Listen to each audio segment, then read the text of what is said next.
और आइए पहली बड़ी खबर की ओर चलते हैं। सीरियाई गृह युद्ध में विद्रोहियों को बशर अल असद के खिलाफ लगातार सफलता मिल रही है। अलेप्पो के बाद अब विद्रोहियों ने हमा शहर पर कब्जा करने का दावा किया है। असद के समर्थन में रूसी सेनाएं इस इलाके में लगातार बमबारी कर रही हैं, लेकिन विद्रोहियों का हौसला कम नहीं हो रहा है। इस सबके बीच कुर्द इलाकों में छिपे तुर्की के हित के कारण तुर्की की भूमिका को लेकर काफी सवाल उठ रहे हैं। ये रिपोर्ट देखिए।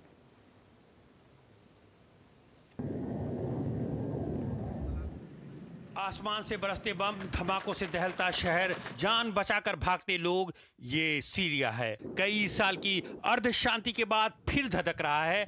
हर तरफ हाहाकार है। हर गुजरते वक्त के साथ तबाही का दायरा बढ़ता जा रहा है।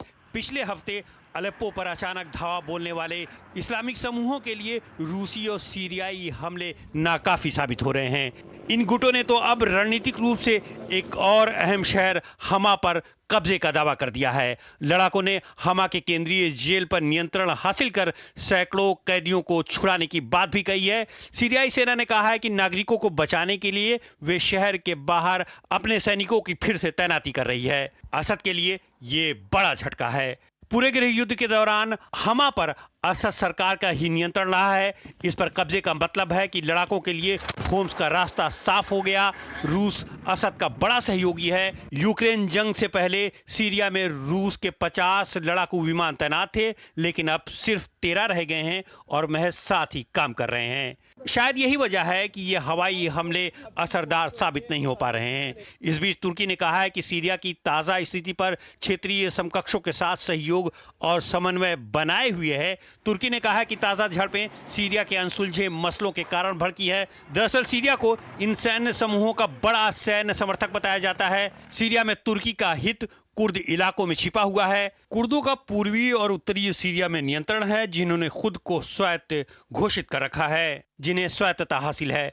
क्षेत्र PYD यानी डेमोक्रेटिक यूनियन पार्टी के नियंत्रण में है, जो तुर्की की प्रतिबंधित PKK कुर्दिस्तान वर्कर्स पार्टी की एक शाखा है। तुर्की PKK को आतंकी संगठन मानता है। तुर्की में कई आतंकी हमलों का इन्हें जिम्मेदार माना जाता है। तुर्की का मानना है कि ये क्षेत्र आतंकियों का पनाहगाह है। तुर्की अक्सर इन पर हवाई हमले करता है। कुर्द इलाके से लगी सीरियाई सीमा के करीब 30 से 40 किलोमीटर तक तुर्की ने बफर जोन बना रखा है, जहां तुर्की की सेना तैनात है। सीरिया के अंदर कुर्दों से निपटने के लिए तुर्की बागियों की सेना सीरियन नेशनल आर्मी को हर तरह की मदद देता रहा है। गृह युद्ध के बाद बड़ी संख्या में सीरियाई शरणार्थी तुर्की पहुंचे। अब तुर्की उन्हें सीरिया भेजकर इसी बफर जोन में बसाना चाहता है। प्रोफेसर स्वर्ण सिंह हमारे साथ जुड़ रहे हैं, विदेशी मामलों के जानकार हैं, उनसे हम बातचीत करेंगे इस मामले पर। प्रोफेसर साहब, बहुत बहुत स्वागत है आपका हमारे इस कार्यक्रम में। पहला सवाल आपसे हम यही जानना चाहेंगे, जिस सवाल का जवाब जानना चाहेंगे वो ये है कि जो HTS है वो इदलिब से निकल कर आया, उसने अलेप्पो पर कब्जा किया और अब वो हमा पर कब्जे का दावा कर रहा है। अगर ये खबर सही है कि हमा पर कब्जा हो गया, हालांकि जो सीरियाई सेना है उसका भी कहना है कि हमा से सीरियाई सेना निकल रही है क्योंकि वो वहाँ जो सिविलियंस हैं उनकी सुरक्षा चाहती है, तो ये हमा पर कब्जा रणनीतिक रूप से कितना महत्वपूर्ण है विद्रोहियों के लिए और कितना बड़ा झटका है बशर अल असद के लिए? ये जो आपने कहा कि लगातार एक के बाद एक शहरों पर जो अपना काबू कर रहे हैं, पूरे अपोजिशन के वो मिलिटेंट्स फोर्सेस साथ में हैं और लीडरशिप HTS की है। जैसे आपने कहा कि हयात तहरीर अल शाम जो है वो सबसे आगे बढ़कर सबसे ताकतवर घटक है इस पूरे संगठन का, जो सारी अपोजिशन मिलकर काम कर रही है। उसके पीछे करीब 2 साल का छोटा सा इतिहास है एक तरह से। जब यूक्रेन युद्ध का आपकी रिपोर्ट में जिक्र भी हुआ, तो रूस राष्ट्रपति असद का बहुत बड़ा समर्थक रहा। उनकी सेना भी वहाँ, कुछ विमान अभी तक भी वहाँ है। तो यूक्रेन युद्ध के चलते और खासकर पिछले साल जो वैगनर ग्रुप, जो प्राइवेट सिक्योरिटी कंपनी जिसका इस्तेमाल रूस की सेना बहुत जगह पे कर रही थी, उसको भी रूस ने सीरिया से वापस बुला लिया। तो रूस की जो प्रेजेंस थी, जो सपोर्ट थी राष्ट्रपति असद की, वो कमजोर हुई। उसके साथ साथ ईरान के जितने भी, जिनको हम प्रॉक्सीज कहते हैं इस क्षेत्र में, वो भी राष्ट्रपति असद के सहायक थे। हिजबुल्लाह उसमें सबसे बड़ा है। तो इजराइल की जब लड़ाई शुरू हुई हिजबुल्लाह के साथ, तो उनको भी वहां कमजोर पाया गया। तो 2 साल में राष्ट्रपति असद की तरफ से जो उसके एलाइज हैं और वो खुद हैं, वो कमजोर होते हुए नजर आए। और इस दौरान ऐसा भी खबरों में है कि डिफेक्शंस भी हुई हैं सीरियन मिलिट्री में, उनको सैलरीज शायद नहीं मिलती हैं समय पर। और इसी समय में जो अपोजिशन ग्रुप्स हैं वो सब मिलकर कोशिश कर रहे हैं कि जैसा आपने कहा कि पहले मंगलवार को अलेप्पो पर उन्होंने अपना कब्जा किया, उसके बाद अभी हामा पे, और अब होम्स की भी बात हो रही है। तो लगातार वो दक्षिण की और एक तरह से डेमास्कस की तरफ बढ़ते हुए नजर आते हैं। इसको यदि इस परिप्रेक्ष्य में देखें कि हिजबुल्लाह ने सीज फायर साइन किया है इजराइल के साथ, या फिर इस नजरिए से देखें कि राष्ट्रपति ट्रंप जो पहले सीरिया को कहते थे कि रेगिस्तान और मौत का घर है, वो अब वो वॉर्स खत्म करने की जिहाद लेकर शुरू होना चाहते हैं। तो इन दो चीजों के सामने क्या ये संभव है कि राष्ट्रपति असद कुछ आपस में तालमेल बनाना चाहेंगे? फिलहाल इसकी और कोई इशारा नहीं है। ठीक है, तुर्की की ठीक तरफ है से कोशिश सर। यहाँ पर अगला सवाल ये आता है, जिस तरह से आपने हमारे दर्शकों को बताया कि किस तरह से जो असद के साथ ईरान और रूस का समर्थन है और दोनों का ध्यान दूसरे इलाकों में लगा हुआ था, अपने अपने इलाकों में लगा हुआ था, तो वहाँ पर जो विद्रोही हैं उनको काफ़ी प्रोत्साहन मिला और ये एक कारण हो सकता है। ये जो इलाका है, हम अगर इदलिब की बात करें, उसके पास एलेप्पो की बात करें, ये इलाके से सटा हुआ वो इलाका भी है जो जहाँ पर कुर्द विद्रोहियों का शासन है और कहीं न कहीं अमेरिकी सेना उनको वहाँ पर समर्थन करती है। ऐसे में तुर्की का जो एंगल है इसको हम समझना चाहेंगे, और कुर्दों की समस्या क्या है और क्यों तुर्की जो एसटीएस को लेकर के जो खबरें आ रही हैं जिसमें तुर्की का बहुत बड़ा एक एंगल आ रहा है, इसको भी थोड़ा हमारे दर्शकों को बताइएगा। पूरा बहुत ये सिविल वॉर के चलते जो सीरिया का पूर्वोत्तर क्षेत्र है उसमें बहुत बड़ा एक क्षेत्र जो आपने कहा कि वो कुर्दी विद्रोहियों के कब्जे में है एक तरह से। और वहां से तुर्की को लगातार चिंता होती है कि वहां उनके यहाँ हमले होते हैं। वो कहते हैं कि यहीं से उनको शरण मिली हुई है, उन सब घटकों को यहाँ से हमले होते हैं। तो बफर जोन उन्होंने बना रखा है, अपनी मिलिट्री डिप्लॉयमेंट किया हुआ है।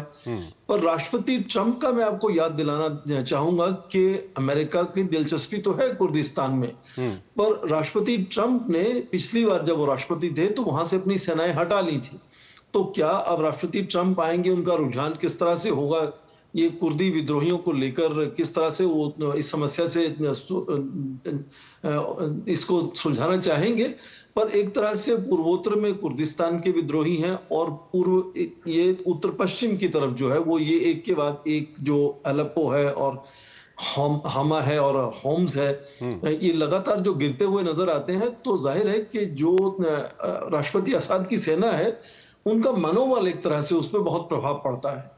तो यदि मनोबल कमजोर होता है तो क्या कोई बातचीत होगी? हालांकि अभी तक कोई इशारा नहीं है। 2018 तक राष्ट्रपति बशर की सेनाएं जो थी वो काफी अच्छे हालात में थी और उस वक्त उनको, आपको याद होगा, इनफैक्ट पिछले साल अरब शिखर सम्मेलन में 12 साल बाद राष्ट्रपति असद को बुलाया गया था। तो उनको लगा कि उनको विजयी एक तरह से मानता है पूरा ये क्षेत्र। तो वो तुर्की की बार बार कोशिश करने पर भी वो किसी तरह की बातचीत नहीं करना चाहते। रूस की कोशिश है, इसको अस्ताना प्रोसेस कहते हैं, यूनाइटेड नेशंस की एक और इसी तरह की एफर्ट है जिसको जनीवा प्रोसेस कहते हैं, पर राष्ट्रपति असद ने सभी को ठुकराया है अभी तक। तो क्या इस तरह से जो बाढ़ की तरह लगातार एक के बाद एक बड़े शहर जो गिरते हुए नजर आते हैं, जो विरोधी दल हैं उनकी फोर्सेस के कब्जे में होते जा रहे हैं, तो क्या इस माहौल में राष्ट्रपति असद कुछ बातचीत करने को राजी होंगे या नहीं होंगे?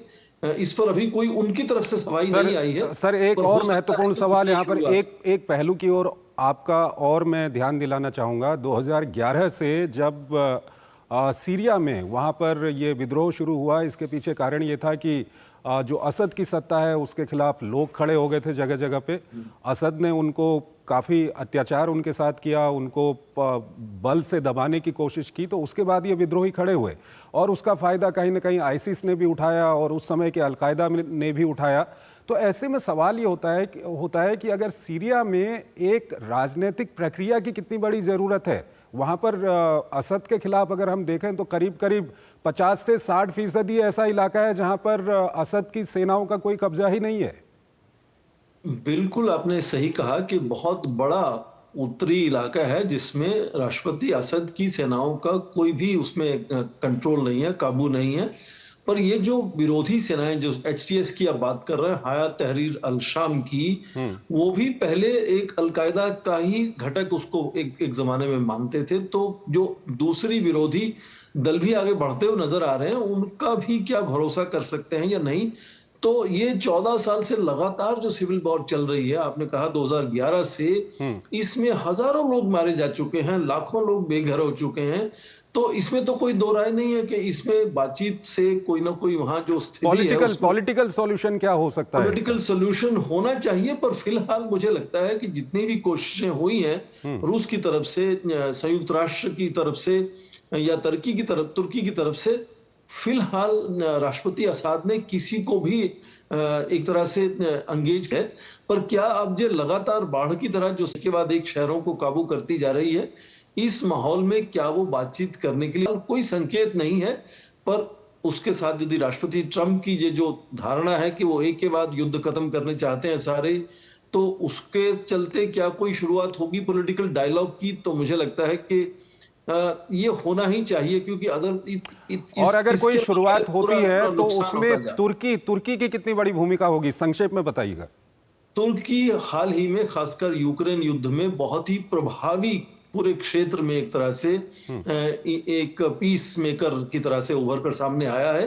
और मुझे लगता है कि रूस और अमेरिका को यदि मिलकर एकजुट होकर कुछ यहाँ समाधान निकालना होगा, तो उनको तुर्की के तरीके से, तुर्की के जरिए चलना पड़ेगा। ठीक है सर, आप हमारे साथ बने रहिएगा। एक और महत्वपूर्ण खबर है जो फ्रांस की खबर है, जिस पर हम आपसे बातचीत करेंगे।